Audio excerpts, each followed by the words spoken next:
Hello. All right, so I guess we're starting this. Welcome to Horror and Tabletop Gaming. Thank you for being willing sacrifices. I am Ian Muller. I am the moderator for this panel, but I'm also a speaker because sadly, Mark has passed away. No, Mark has the flu and couldn't come to PAX because I told him if he came, I was going to stab him because I don't want to get the flu.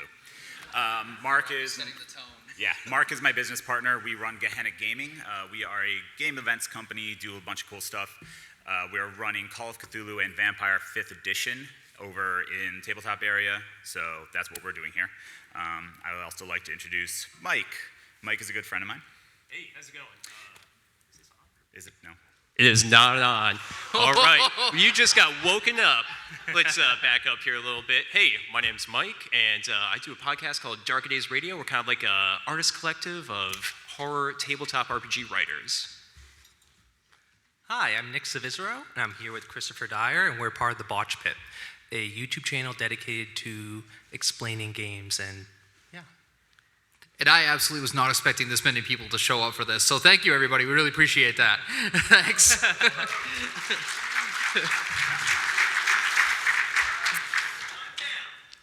Yeah, so we obviously have the first sacrifice already done. Mark is very sad he couldn't make it, and I will be covering some of the conversation topics he wanted to bring to the panel, so hopefully I remember him well.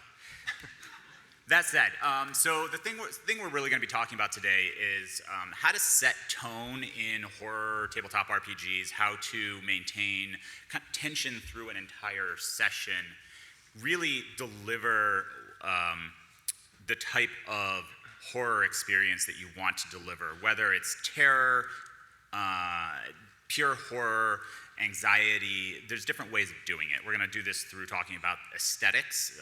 We're going to talk about delivering moral quandaries to your players, pacing, tabletop specifics, talking about investigative horror, personal horror, body horror, things like that.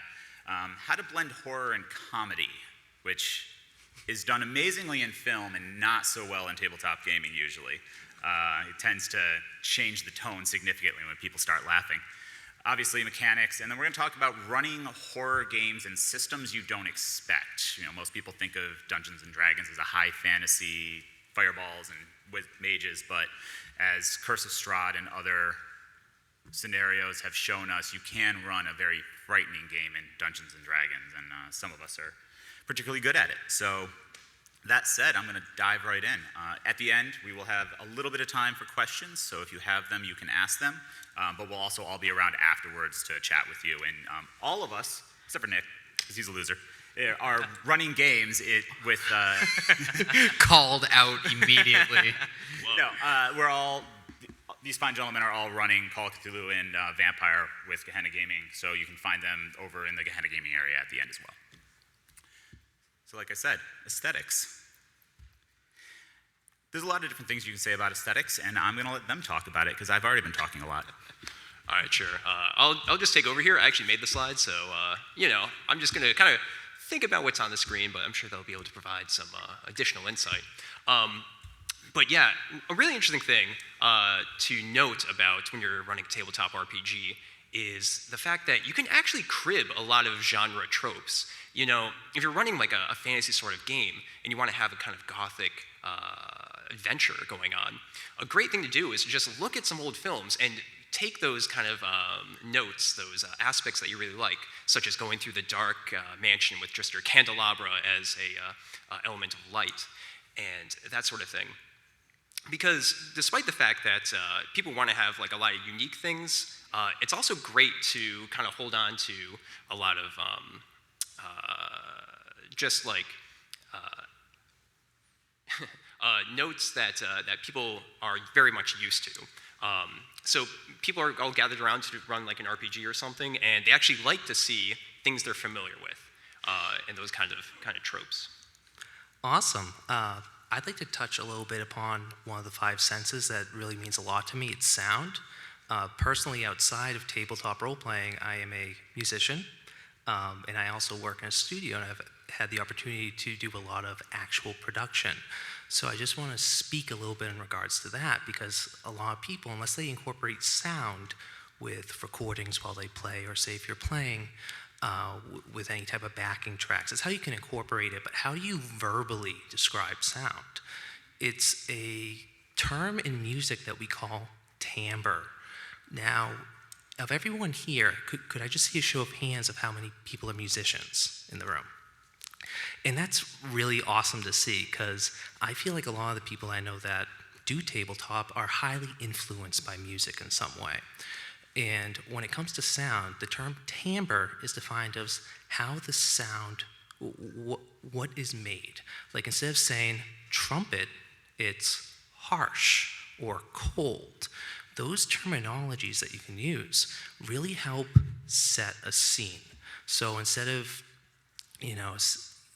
the door creaks open, use some of that terminology to help further define your scene. It adds so much to it.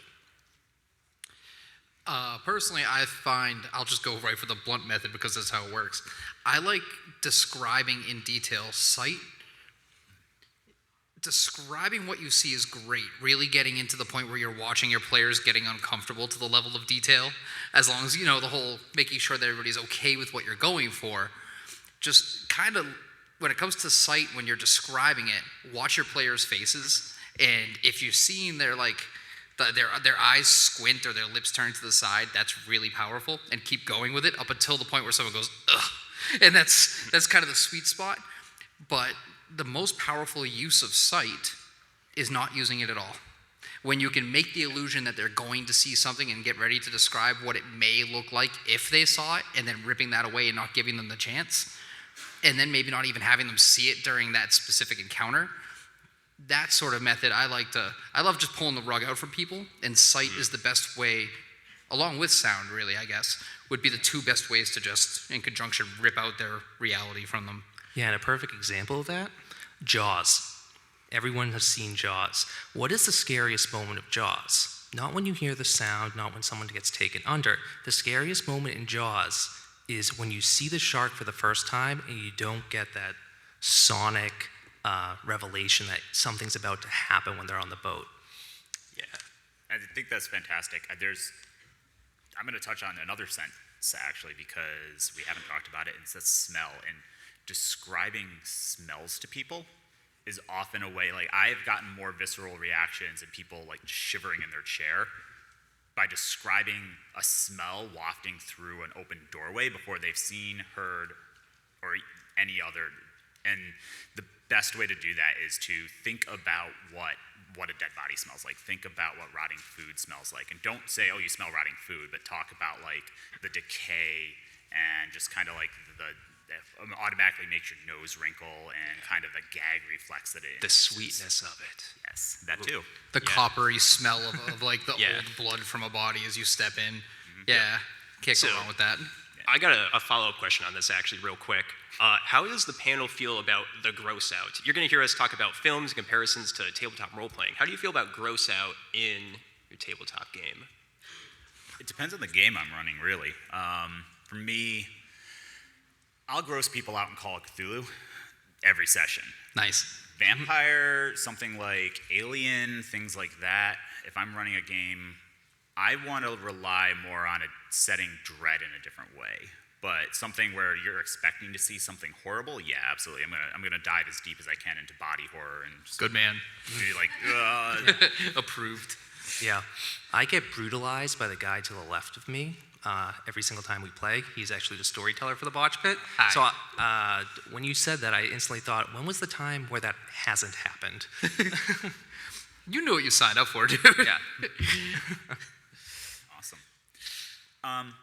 I think the last thing I would really touch on when you're talking about aesthetics, and feel free to add more, is that you can do a lot setting a tone for a game ahead of time by just simply describing what you want the players to feel like by describing what you would feel like in that situation. And that's a huge thing. Think about how it would affect you, unless you're a soulless corpse. But I think that the thing that I try to deliver most is what is going to scare me. So that And kind of that's a high empathic bar. connection to the character, like literally in their shoes, like you're feeling that. Exactly. And that's, for me, it's a high bar, but, so I try to tone it down a little bit for some people. But I think that's a really good way to open it, and then you can modulate from there. You can go up or down depending, like, okay, that didn't have the effect I wanted it to. Let's go a little harsher with it. Aesthetics covered. Moral quandaries, and this was something I think, Mike, you were really interested in kind of diving into, so I'm going to give it straight to you. All right, sure. So, I mean, we're kind of going over like basic elements of horror in a lot of ways, and the moral quandary is it's just a cornerstone of all of that. And I feel personally that it's really great to explore in your tabletop role-playing games, since you're in the shoes of other characters. Going through and exploring a ethical conflict is just crucial in a lot of ways. So I've had, this actually comes up a lot when I run also like cyberpunk games a lot. We talk a lot about social issues and the like. Big fan of like Vampire, for example, so that's a great place to really just talk about the issues that are in our world that maybe we, if we're privileged, do not experience. But we can explore those and be confronted with some of the questions that other people have. Also, it can just be more generally about morals. I was writing an adventure recently where the characters right off the bat basically have to choose who they're going to kill when they do some time traveling back to the past. And everything is telling them in a lot of ways that they are supposed to kill these people. However, as it turns out, if they take a bold moral choice and don't commit murder, or they ensure these people survive, they're actually ultimately rewarded for it. Yeah, for me, a game line or a series of game lines that we typically run all the time is from World of Darkness and Chronicles of Darkness. And each line has sublines underneath it, like this one for vampires, one for werewolves, one's for changelings. And every single time, each one of those lines tries to question what it's like to be human. And I feel as though when you really look at the entire line from another light, looking above it, what does that mean? You know, it's very like high, like thought process question. But yeah, no, it's just something that I constantly encounter all the time. So moral gaming, like the moral quandaries in horror gaming is a little tricky depending on what game line you're running and how you're doing it. If you give someone a chance to be moral in a role-playing game or immoral, 9 times out of 10, they're going to rip a toddler's head off or something. Like, they don't care. Players are not in it for the moral by choice. Now, I had a game, for example, where one player was playing a Geist character, and he didn't know it yet. So I actually tricked another player into killing him. Like, it was definitely a setup from the beginning. And I actually role-played out, like, the other character who got killed. He had always been trying to do the right thing, even though his character wouldn't. So I was trying to beat into his head that sometimes you don't have a choice. You're going to do the wrong thing because it's the only way out for your character. You just are. And at the end of all that, when he had finally given up hope and he had, he got out and he thought he was all set. And that was when the other player, trying to free him, set off the trap and totally just impaled him through the chest with a pressure door valve. It just popped off right into his chest, right through. So the whole rest of that, the next 3 sessions, the person who killed him felt terrible about it. And the other person was frustrated because they were like, well, if I'd known that was going to be the situation, I would have tried to get out on my own. And that was the whole point. Sometimes the best way to use morals in your gaming is to take them away and not give them necessarily a good choice or a better choice. Sometimes you're going to be the bad guy because in real life, you're not always doing the right thing. And that's just how it is. You touched on unpacking personal horror, which is one of our bullet points here, and I think that World of Darkness does it really well, because that's what World of Darkness is about. It's about personal horror, regardless of which line you're looking at. Vampire in particular, I think, is the one that I think of when I'm thinking about trying to be in touch with your own humanity, trying to never having a good decision and always having to basically choose between the lesser of 2 evils, and sometimes you don't. And that's when it comes in, when is it okay to be evil? sometimes you have players who are like, no, I'm going to be the bad guy. And I think people always argue in D&D. They're like, well, you can't have a good player with bad players. And you can, but that's totally true. You can absolutely do that, and it's fantastic if it's done correctly. I've played the evil character in a campaign of good characters, and it was amazing. And I can see the person who ran that game sitting in this room, so I'm not going to say more about it.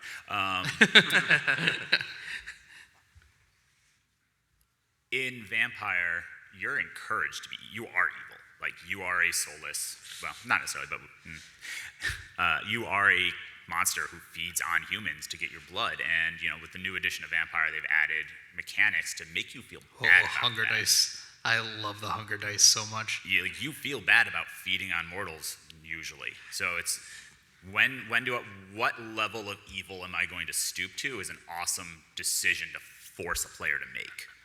And there's mechanics to do it in some games, and in other games you have to trick them into it, like you said. Hey man, you're running the game. You could put the cheese anywhere you want in that maze. It's up to them how they get there. Exactly. And sometimes it's just through their friends. Sometimes they chew through their friends, So I think the most important thing that I wanted to talk about in this entire panel is how do you maintain the tension in a horror game? Because really, horror is about tension. It's about making people feel uncomfortable. And you do that through pacing. And that's, ironically, the first bullet is, does pacing matter? Because everyone talks about, like, okay, well, you have to maintain the pacing to tell the story through a certain amount of time, especially running a convention game or something like that. But sometimes pacing doesn't matter, and you want to adjust the pacing to determine how awful you're making people feel, if that's your goal. I will often, if I see that players are like, okay, yeah, this is creepy, I will start speeding up the pace as we go every single round, and they're like, oh, I don't know how to deal with this because the zombie was coming through the window a minute ago, but now it's already in the room, and there's another zombie, and they've grabbed that guy, and that one's on fire, and the room is on fire, and when did all of this happen? Just completely decimating your own. That mic's on. Yo, man, you broke it, you bought it. Completely decimating your own sense of what the pacing should be is often a really good way to adjust mid-game and be like, okay, now this is creepy again, if you're losing it. Mike? Yeah, I'm the reason why the doesn't matter question is on there, because I never really thought about pacing too much in my games.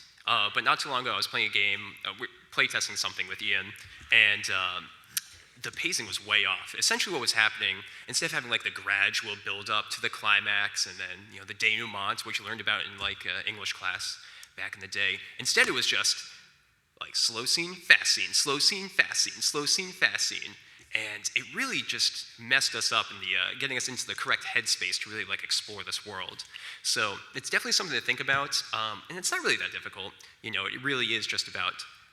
I prefer just the constant build-up of dread,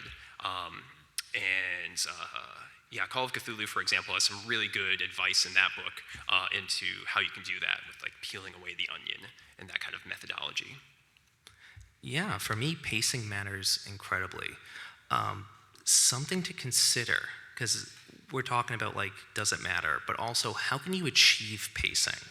I found that in a lot of the games that I've run as well as participated in, some of the best ones are finite. So for example, say if you were going to meet for 4 sessions on this one particular story, you're able to map things out a little more clearer than if you were to leave it open-ended. If you left it open-ended, it definitely adds when is the big bad going to come, when's it going to come, but also that helps to achieve the pacing, because if it just drops dead halfway through, your players are going to not even want to pay attention for what could be the build-up. But if you set the build-up to be, equidistant, it definitely achieves a lot more, and there's been countless series that you've probably seen on TV and everything, where the first 2-3 seasons were amazing, and then just drops off the face of the earth. 24. Yeah. Yeah. I'll say it. So yeah, it definitely matters. So again, just consider that. So the interesting part that I haven't seen anybody mention yet is pacing. Does it matter? All that sort of stuff. Sure, but what is the pace? It really depends on every game that you're going for. So as far as pacing goes, one of the things that I look at is is it moving a correct horror trajectory? If so, people are going to keep expecting the horror. If people are expecting horror, you can't surprise them with the horror. I feel like the trick to it, a lot of it is, and this is kind of why I had the horror, I think I was the one that mentioned the horror comedy to you. Mm-hmm. Some of the most effective games that I've ever run is when you can make people forget for a minute that you're playing a horror game. And out of nowhere, you just turn a corner, like you're just laughing, you're having a good time. You turn the corner and things just, they go south real fast. And you get to look at the players and the smiles and the chuckles they had are just gone for a moment and they're just kind of looking like confused and vacant. That's when you know you nailed the pacing correct because you got them right as they let their guard down. It's one of those things where if you get too excited about your plot and you're too excited to rush them into your horror, if you already know there's a skeleton down the hall, there's, a bare bones example. Skeleton, bare bones. There are no refunds. You paid for this. No, if you don't give them a chance to forget that it's horror, you're not going to scare them. It's like when you're watching a Friday the 13th movie. Are you surprised when Jason pops up and he's the killer? Nightmare on Elm Street, when Freddy shows up and kills someone, are you surprised that Freddy showed up and murdered someone? No, you knew what it was.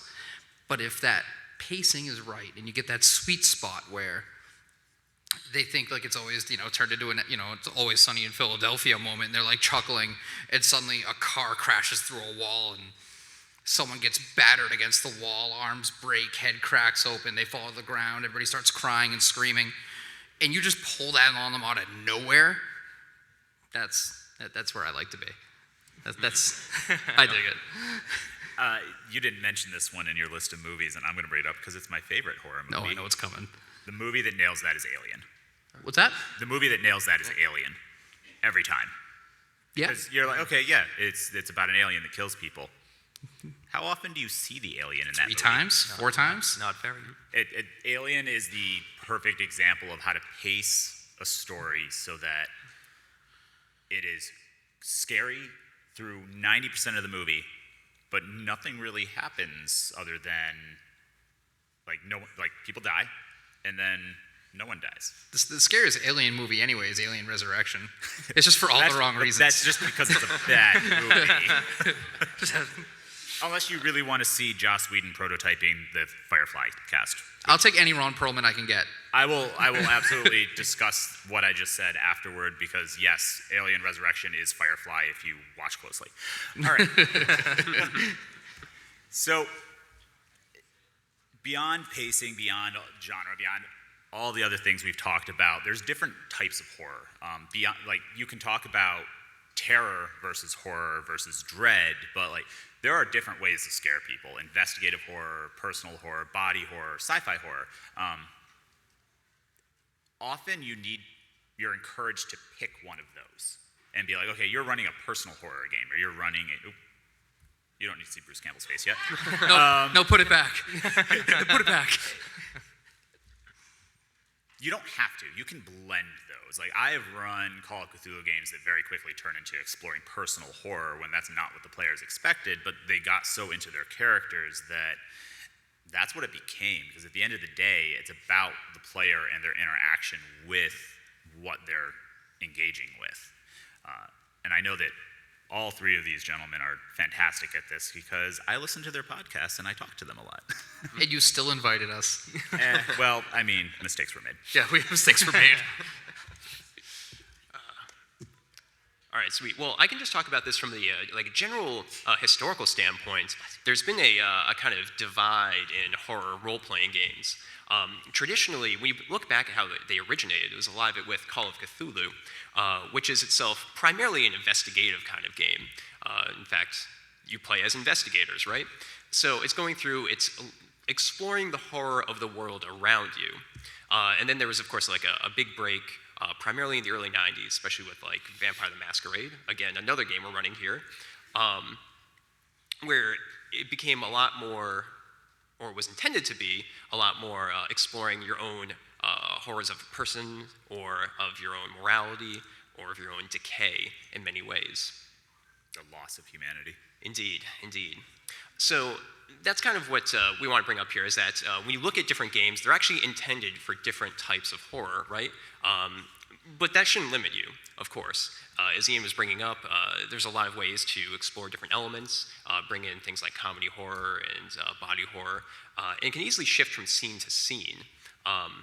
But I think it's good to discuss with your players beforehand and set expectations for essentially what you're going to be doing.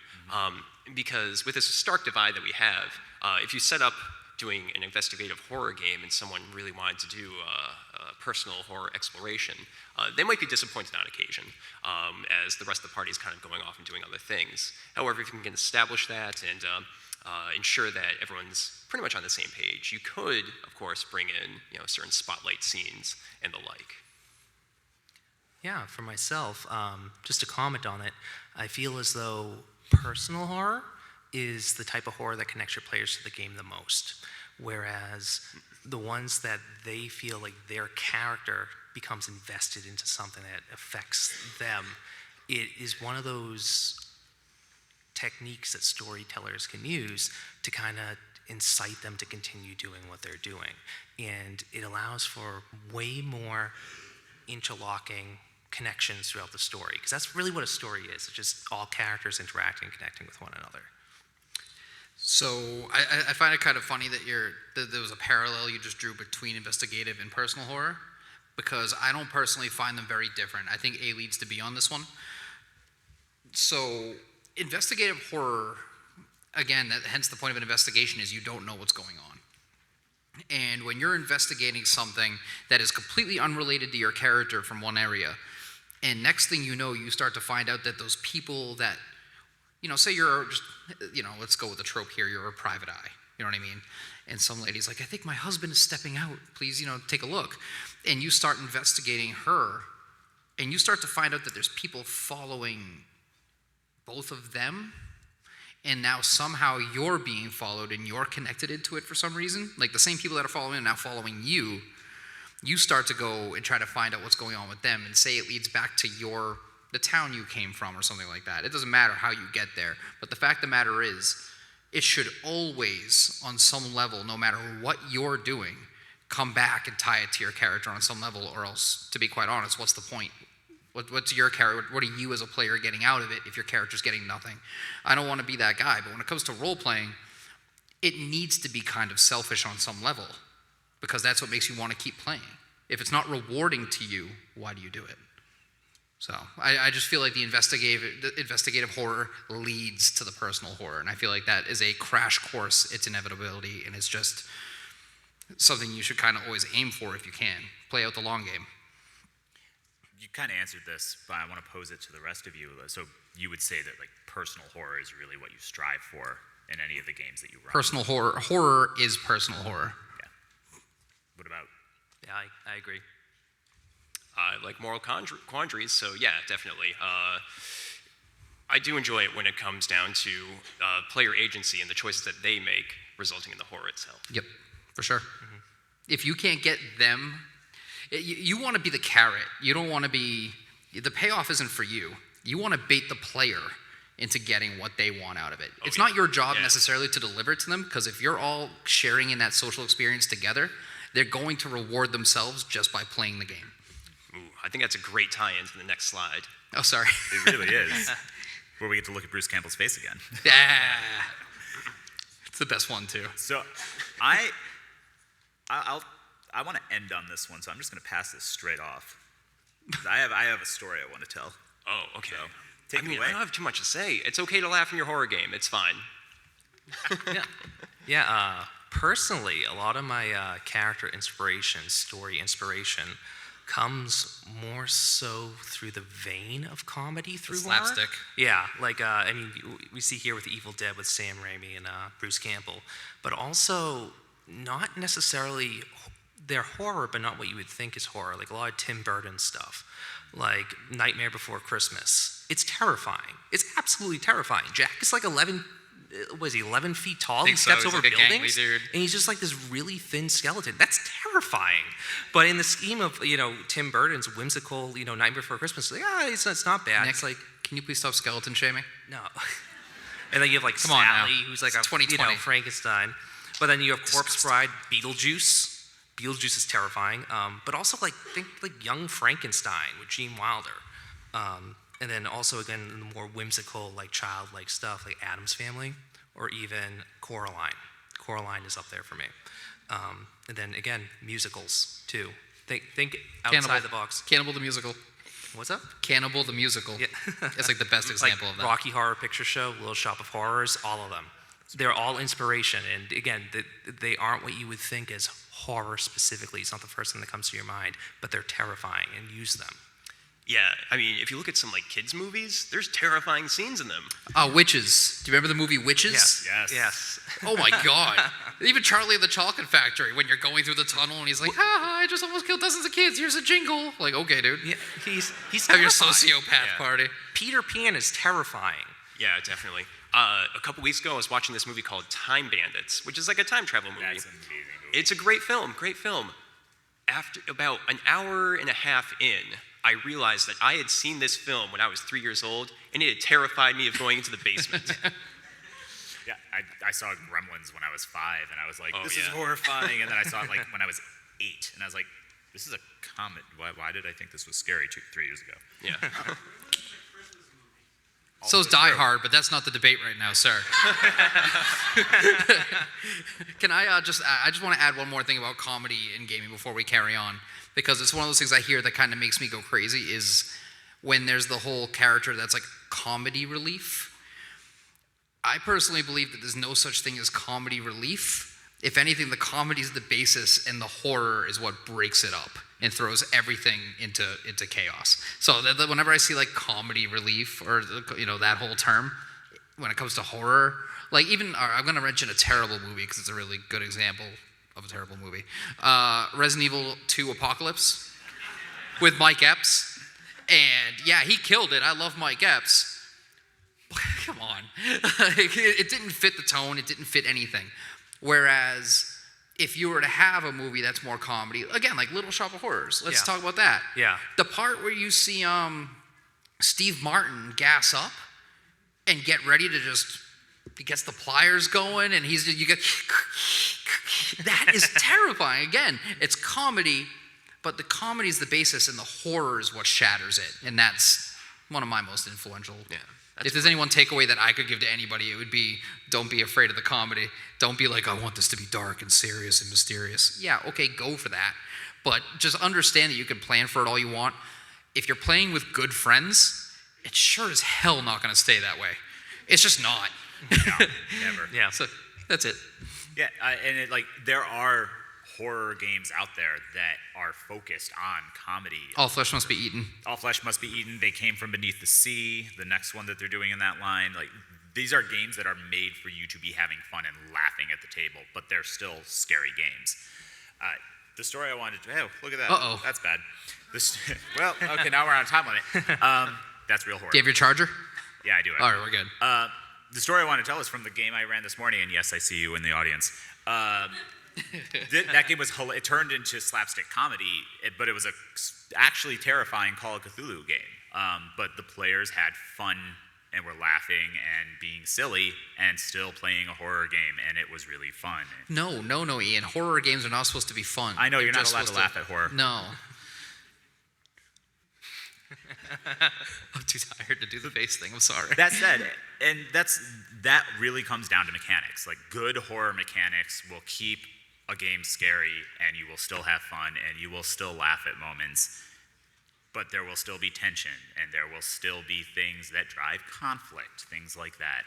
Dread is an amazing game because everyone's played Jenga, and Jenga is silly and fun. You use Jenga instead of dice for a horror game, What? You do not want to touch that tower. That's a great idea. I'd never even thought of that. Yeah. That's fantastic. I like Dread is one of my favorite games for one-shots. Let's get because- psychological on this. That gives someone a Terrifying. breakdown at my table. Yeah. I know, Mike, what do you think? I mean, you've run tons of Chronicles and World of Darkness, and Yeah, especially with yeah. the changes they've made over the years for the mechanics. Yeah, so a term I used to use quite a bit was conflict-inducing mechanics. And that's been something that's really grown in the last probably 15 years. There used to be tons of very harsh mechanics for players. Things like the sanity system from Call of Cthulhu, or like the horror and fear mechanics that were used in Ravenloft for Dungeons and Dragons. Yeah. But these days, there's been a lot of growth in like story games for mechanics that help allow the players to have agency and decide where the story goes. And I think that's great, because really you want mechanics that cause conflict with the story, not punishing the players.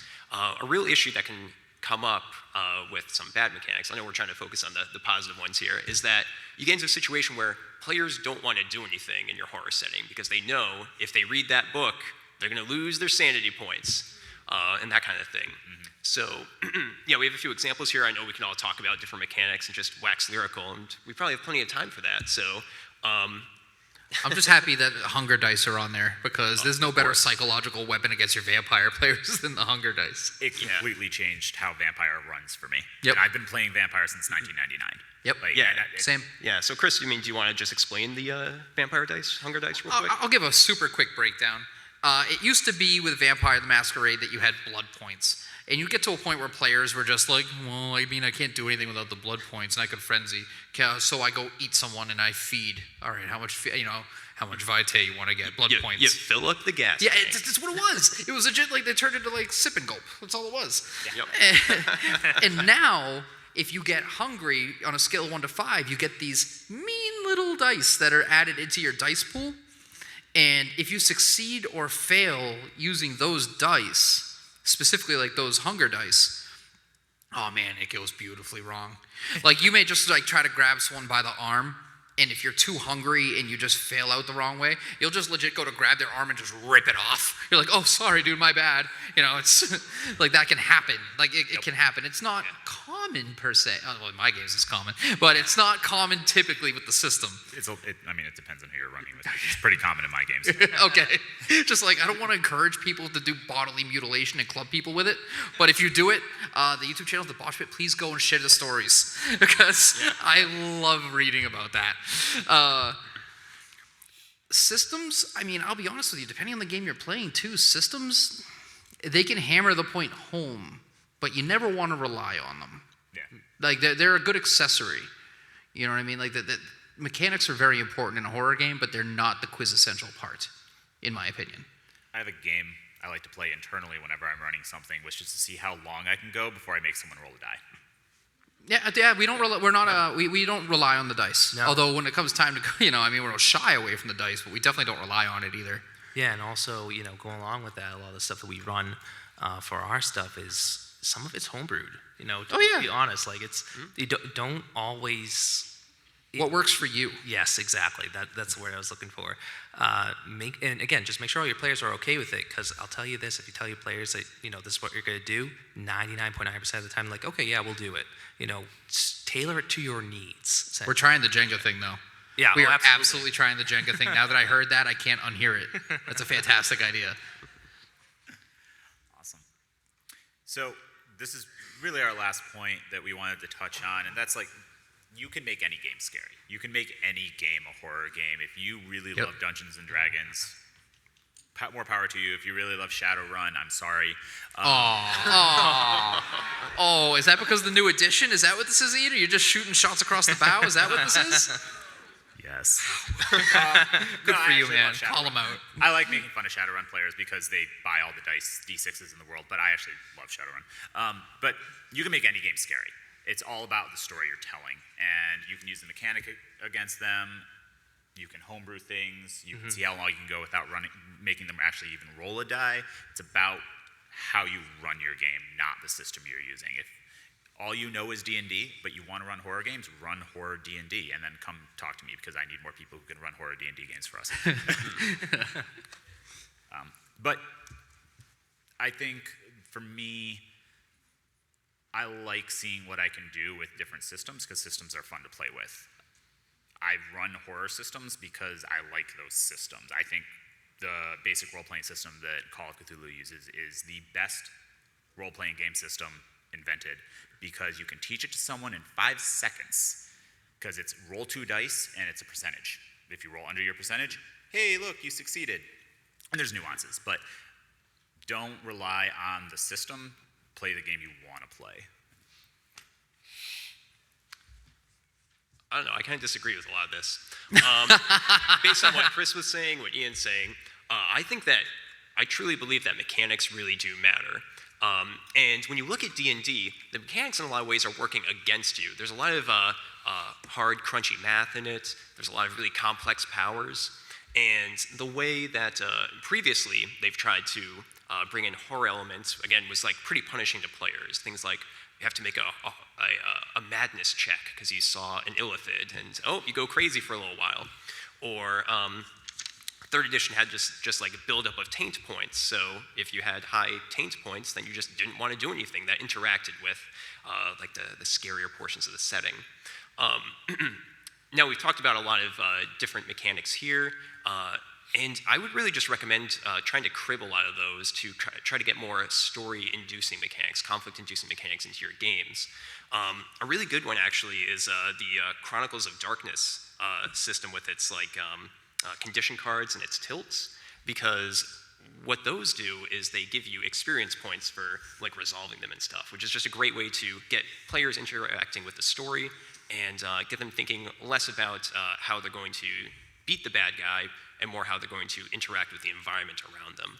So that's definitely a good one to check out. I'm kind of awful with this because I homebrew everything and I make everyone mad at the table.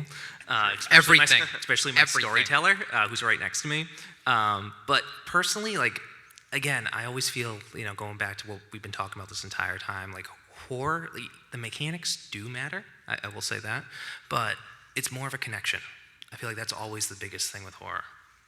So I'm going to flip this around, and I'm going to take the contrarian side to Mike here. Okay, let's do it. We're going to do this. Okay. All right.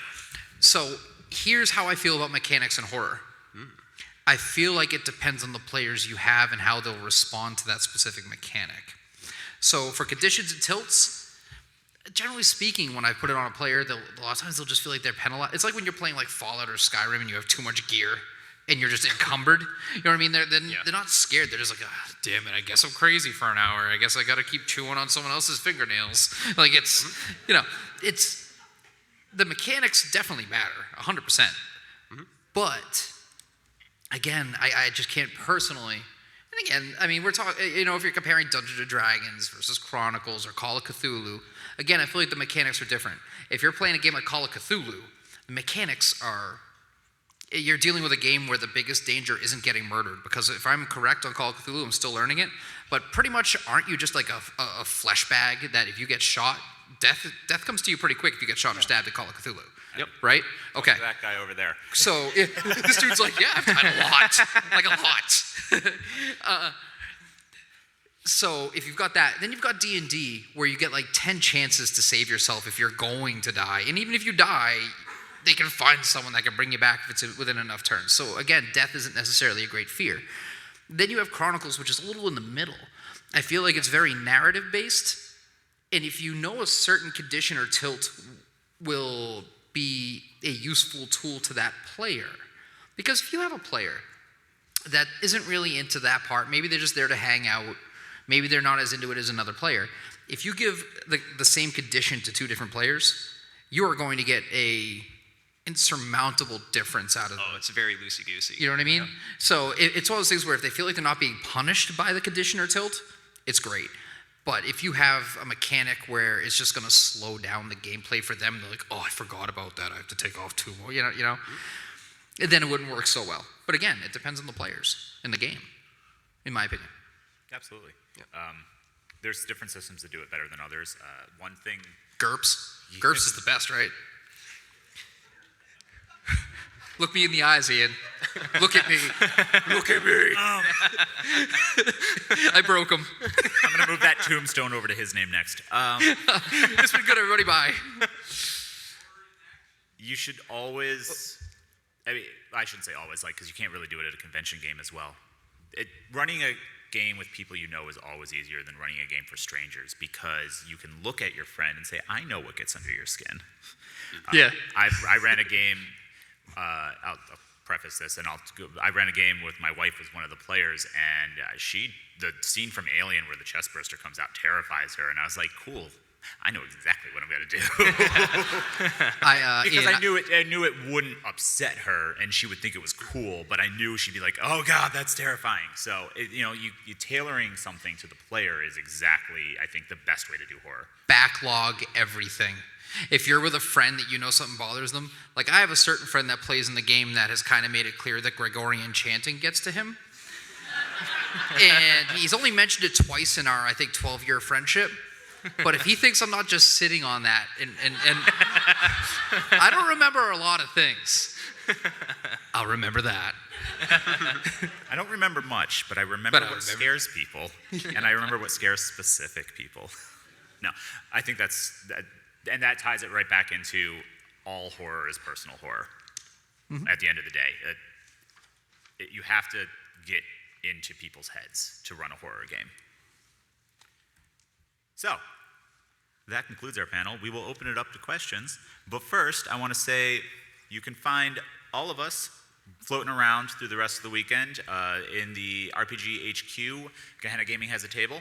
Mike's already been over there for a little while, and he'll be running games with us. Chris will be over there for a little while and running games with us, and Nick will be around as well. I think I'm there like all weekend running Vampire. I think I'm the vampire slave. You are the I'm the vampire. ghoul. You are. All weekend. You're not the worst one. I have someone who literally doesn't get breaks all weekend, but he asks for it. It's weird. It's their problem. So yeah, if you want to learn more about what Gehenna Gaming does, you can find us at www.gehennagaming.com. We do a lot, so I'm not going to go into it right now, but I can talk to you afterwards if you're interested. Botch Pit. Hi. Nerds. Yeah, seriously. No, you can find www.thebotchpit.com, and then, of course, Darker Days Radio. Mike, wonderful gentleman, and his partners, which are spread across the globe. International. I need to point something out that Darker Days Radio is definitely one of the biggest reasons that we got into this. Mm-hmm. So awesome. I need to point that out. Thank you for doing that. I've known you and Chris since Shadow and Essence days. So, yeah, you don't even know who I am, but I know you. So let's talk some horror, buddy. Horror. So yeah, darker-days.org. Yep. So thank you all for joining us. We will open it up to questions for the next 10 minutes. One guy over there somebody tried to interject about action horror. I think someone over there, they were like screaming it for a minute. So yeah, if anyone has questions, feel free. Yes. There's a mic in the center. So if you want to jump over to the mic, you can. All right, I will let you go first because you're already standing. So if you're running games for people you don't know, do you guys ever profile them? Yes. How do you do it? So we use a consent form. We ask for your consent to scare you. The consent form covers anything that might terrify someone across the board in any way, shape, or form. And it's a red light, yellow light, green light system. So if someone red lights something, we don't use it because we don't want to traumatize them. But if they yellow light it, we will absolutely try to include it in a tasteful way. And then if they green light it, we're like, cool, I'm just going to go overboard with this. And then you tailor it to the group as well. And for me, it's really about just going, okay, I'm going to start introducing topics, and I'm going to see who shivers a little bit, who kind of squirms in their seat, and then I'm going to drive those ones home a little bit more as we keep going. So, I mean, as far as it goes, typically I'll let people start playing, and based on the actions and the decisions that they make, I'll typically be able to suss out what'll mess with them a little bit. There's certain things that I just never put in my games. I mean, I don't necessarily really want to get into it, but there are certain things that I don't care who you are or what you do, especially if you're playing with strangers, just certain things you don't put in your game. It's not necessary. And certain things are just crude and offensive, but not scary. And it's just, trying to be edgy and trying to do that. That's not horror. So when it comes to playing with strangers, it's definitely a matter with me of letting them, watching how they play and basing off of their decisions. I'm not really too worried about offending them because the stuff I'll put in typically, it's not, I mean, there might be some blood or some gore or whatever, but there won't be anything. No, nothing really more. No. No. It's unnecessary. Yeah. I'll torture my friend in the game, though. I had him tortured once. 100%. He deserved it. I drop all my filters when I'm gaming with friends. All right. Yeah, apparently Let's do that it, mic's man. not on. I apologize. Yell. Do you guys have any tips for DMing and keeping like the horror atmosphere in like a busier setting, like a convention setting, where like people are moving around?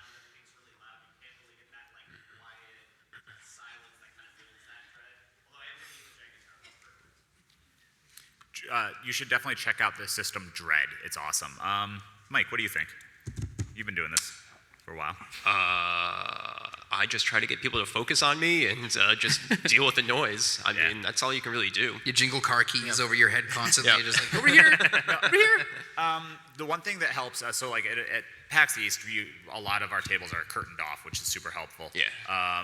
At PAX Unplugged, for example, it's not. You're in a room. There's a ton of other people running games. So it's pants optional versus pants mandatory sort of situation? Yeah, more or less. All right, just check. For me, it's the big thing I do is the thing we talked about earlier is relying on the senses. Start engaging their different senses. The sense of smell is very, very heavily tied to memory. If you can trigger memories for someone, you've got them hooked for the next 2-3 hours. Like that, now they're going to be paying attention to your game. Sight, smell, sound, taste actually can be very helpful, especially in a game like Vampire where you're drinking blood. Using the senses to really engage with people is super, super helpful. I also talk a lot, so it helps. Just don't taste the storyteller without consent. That's why he has the form. Consent form. Awesome. Hi, yeah, so I had a question about inducing conflict, like with the story itself. So you mentioned earlier that you try to avoid some mechanics that punish players with really engaging with the story, but how do you induce conflict, if you have any specific examples on mechanics you would use to say, okay, we want you to read the book, but we don't want to drive your character so crazy or just incapacitate them to the point where, well, you're not involved with the story anymore, right? So what specifically do you do to cause that conflict, but not, sideline them? A big thing I tell people before we start a game, especially if I'm like running Vampire 5th edition, is that losing should be fun. And that's really, if you set that kind of expectation, I think that really allows people to engage, especially with like the hunger dice. And one thing I wanted to bring up with that mechanic is that it doesn't come up very often, and when it does happen, people get pretty excited. It's so beautiful. Yeah. It's the best part of the game. Want something bad to happen. Failure? Yeah. Sweet. What a horrible thing did I do to someone? Yeah. Yep. So I guess to follow up then, you're avoiding directly damaging the character, but you're putting them in a bad spot. Nonetheless, they're in a bad way. Yeah, okay. Yeah. Okay, thanks. Again, don't be afraid of the mechanic. Like, we're not saying stay away from them. It's more a matter of sometimes you don't need to rely on it. It's one of those things where if you can get to a story part and, say you go to a mechanic and you're trying to ask them to fix your car so you can go wherever you're going to go, you shouldn't necessarily make them roll, wits and auto or drive just to get them to explain that their car isn't working. It's more a matter of cutting out the BS rolling and focusing on the mechanics that matter to that conflict resolution. Yeah. Because sometimes the dice just got to roll. And if, when it comes down to it, don't be afraid of it. Just don't rely on it. Thank you. Call of Cthulhu is a good system for that because you have a spot hidden skill. If you want them to find something, don't make them roll spot hidden to find it. There you go. Just make them find it. Don't punish your players for Bingo. doing things that you want them to do. This lovely lady's holding up a 5-minute card. Thank you. Hi there. I'd like to thank you specifically for bringing up Dread because that's the system I actually write for and run most of my one-shots for. It's Awesome. Fantastic, and yeah, when you're literally a pull away from watching someone die in front of you, it's fantastic. But I'm running into a problem with a lot of my Dread games I'm running right now. I'm really good at pacing out some of the more action-focused scenes where I can get someone to do 12, 15 pulls within a group on a tower really easily. But when I pull that gauge back real hard or even gently to move into the more horror-focused aspects of the system, I find that either I'm not GMing very well those sessions or those sections of the game, or my players are not necessarily ready to shift into that headspace that easily. So what tips do you have for making that transition from making pulls or making checks very aggressively to going into a more downshifted section where it's actually focusing more in on the actual horror sections of the campaign? I've never I would circle back to the example I gave of Alien. Think about how Alien is paced, and you are tense through that. The minute the first horrifying scene happens, you are on the edge of your seat through the rest of the movie. It never stops. Even when she's doing mundane things. because she could die at any moment. The alien could be in the air duct directly above her. It could be right around the corner. You don't know when it's going to pop up. One thing we didn't touch on was the difference between terror, horror, and dread, really. This one for note that one. Not the game. Terror is defined as knowing something's about to happen. Horror is how you feel after it's happened. And dread is the anxiety of something could happen. The tower could fall at any time. I don't know exactly how to do that for you, what you're asking, but I think focusing on making them feel like you might make them pull a block at any moment would be the way to do it. Thank you guys so much. Yeah. Hi. In a system like D&D, all the characters are just this laundry list of abilities, and it feels to me like a lot of those abilities just absolutely negate a lot of the classic things from a horror, like, oh no, it's dark. So what? We all see in the dark. Oh, he gives you a terrible disease. Oops, lay on hands, it's gone. Is there any way to bring that sort of thing back into the game without invalidating the players who chose to take those abilities? I have something for this, but it goes a little bit against the end of your question. My favorite way to do that is, what if their powers start failing? Railroad it. And they don't know when it's going to work and when it's not. That's how they solved the issue with the Ravenloft campaign setting back in 2nd edition, is a lot of the powers just don't work.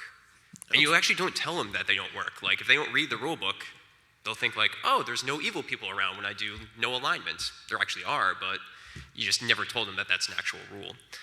That's kind of the cheesy way of doing it, though. It is, it can be. Yes, you do what you got to do.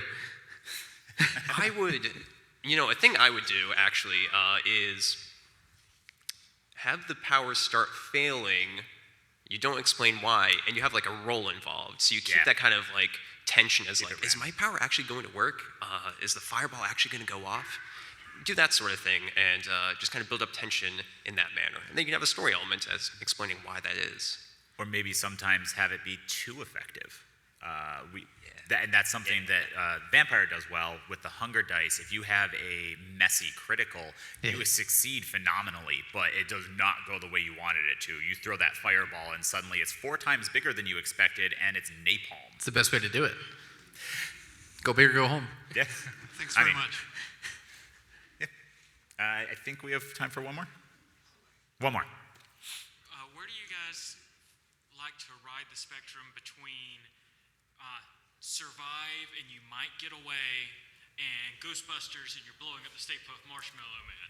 As far as player empowerment, like he was talking about a little bit with the abilities that different players have, where do you guys like to ride that spectrum in your games?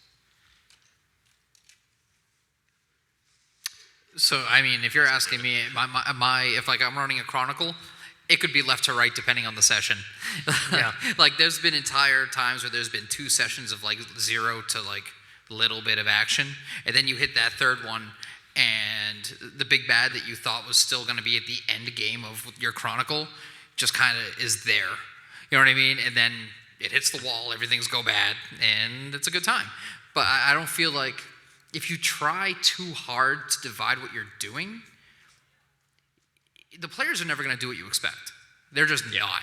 You cannot control the level. This like, you just can. It's just you can't. You can't control what the players are going to do. If they're going to decide that their players are going all action, if they're bringing their handguns out with them and they're going to decide, you know what? I know this is a really quiet research-based game. Let's go rob a 7-Eleven. Like, it's going to go action. Don't divide it. If they want to get shot, that's their own stupid fault. Yep. They came to party. They brought their hats. They can take the party favors.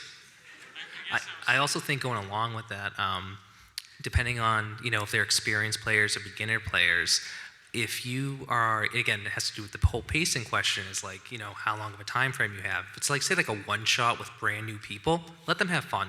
That's the biggest thing of all this. Just let them have fun. Yeah. The example you gave was like, you might survive this versus Ghostbusters. I hate, we have to end? All right, we are done. Where on a the spectrum between those. Just give a heads up. Be like, you could die. Yeah. Like if you do this, I mean, just so you know, you're doing this. Like I'm just reacting to you. That's a good Yep. one. All right, I can elaborate more on that if you can stick around, but we do have to wrap. Thank you all so much Thank for you coming so out. much, everybody. This is amazing.